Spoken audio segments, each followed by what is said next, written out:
آئیے سب سے پہلے عہد نامہ کی فضیلت سماعت کرتے ہیں۔ عہد نامہ کی فضیلت و اہمیت۔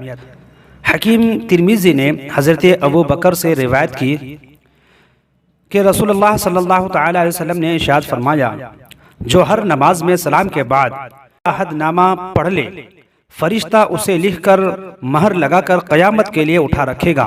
جب اللہ تبارک و تعالی کے حکم سے فرشتے اس بندے کو قبر سے اٹھائے گا، فرشتہ وہ نوشتہ ساتھ لائے گا اور ندا کی جائے گی، عہد والے کہاں ہیں، انہیں وہ عہد نامہ دیا جائے۔ حکیم ترمذی نے اس روایت کو نقل کرنے کے بعد فرمایا کہ سیدنا عبداللہ بن عباس رضی اللہ عنہما کے نامور شاگرد امام طاؤس کی وصیت سے یہ عہد نامہ ان کی کفن میں لکھا گیا۔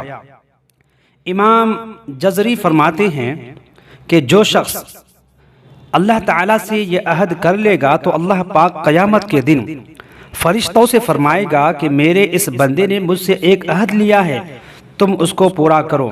حضرت سہیل راوی کہتے ہیں، میں نے جلیل القدر تابعی قاسم بن عبد الرحمن کو بتلایا کہ عوف نے مجھے ایسی حدیث سنائی ہے، تو حضرت قاسم نے فرمایا، ہمارے گھر کی تو ہر پردہ نشی خاتون اس کو پڑھا کرتی ہیں۔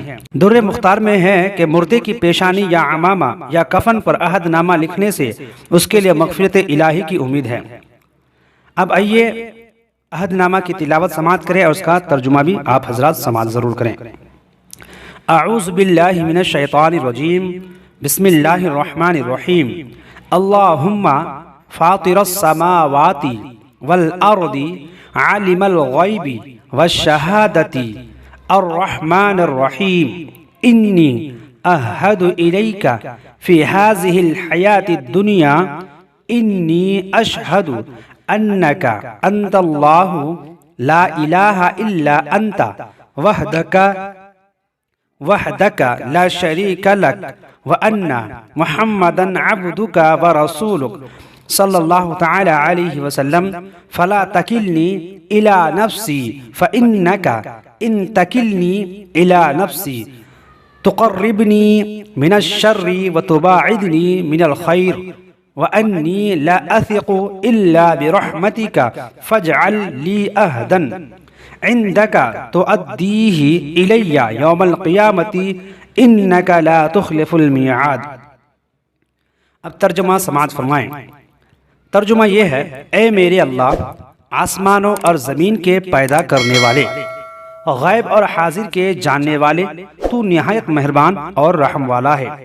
الہی، میں اس دنیاوی زندگی میں تیرے ساتھ عہد و اقرار کرتا ہوں کہ تو اللہ ہے، تیرے سوا کوئی عبادت کے لائق نہیں، تو یکتا ہے، تیرا کوئی شریک نہیں، اور میں اس بات کی گواہی دیتا ہوں کہ محمد صلی اللہ علیہ وآلہ وسلم تیرے بندے اور رسول ہیں۔ تو مجھے میرے نفس پر نہ چھوڑ، کیونکہ اگر تو مجھے میرے نفس کے حوالے کر دے گا تو مجھے شر سے قریب اور نیکی سے دور کر دے گا، اور مجھے تو صرف تیری رحمت کا آسرا ہے۔ تو اپنے یہاں بھی میرا عہد کر دے جسے روز قیامت تو پورا کرے، بے شک تو ہرگز عہد کے خلاف ورزی نہیں کرتا۔ تو دوستو، آپ عہد نامہ